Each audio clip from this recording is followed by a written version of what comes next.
কবিতা কি?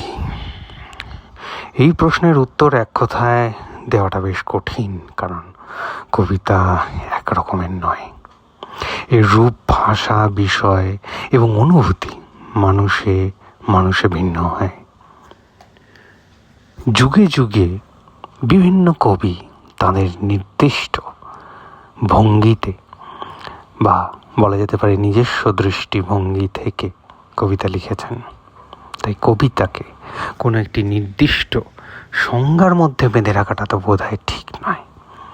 কেউ মনে করেন কবির কাজ সমাজকে বদলে দেওয়া, আবার কেউ মনে করেন কবিতার মূল উদ্দেশ্য হলো মানুষের মনে সৌন্দর্য এবং অনুভূতির জন্ম দেওয়া।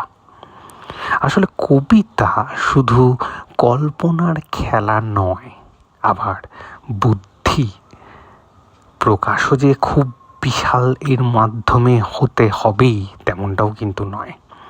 এটি মানুষের গভীর অভিজ্ঞতা, অনুভূতি, চিন্তা এবং চেতনার একটা শিল্পিত প্রকাশ বলা যেতে পারে।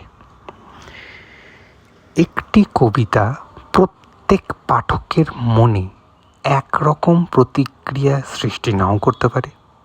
একই কবিতা একজনের কাছে প্রকৃতির কথা বলতে পারে, আরেকজনের কাছে ইতিহাস, সমাজ, ভালোবাসা কিংবা নিঃসঙ্গতার কথাও বলতে পারে। তাই কবিতা ব্যাখ্যা একজনের কাছে এক এক রকম হবে, এটাই স্বাভাবিক। সমালোচক ও পাঠকের দায়িত্ব হলো কবিতাকে খোলা মনে পড়া এবং বোঝার চেষ্টা করা। কোনো একটি বিশেষ মত বা তত্ত্ব দিয়ে কবিতাকে বিচার করলে কবিতার প্রকৃত সৌন্দর্য অনেক সময় অধরা থেকে যায়। ভালো কবিতা নির্বাচন করাও কিন্তু সহজ কাজ নয়, কারণ সময়ের সঙ্গে সঙ্গে একটি কবিতার প্রকৃত মূল্য আরও স্পষ্ট হয়ে ওঠে। তাই কবিতার সংকলন, পাঠ এবং আলোচনা সবই সাহিত্যকে সমৃদ্ধ করে এবং নতুন পাঠকের কাছে কবিতাকে পৌঁছে দেয়।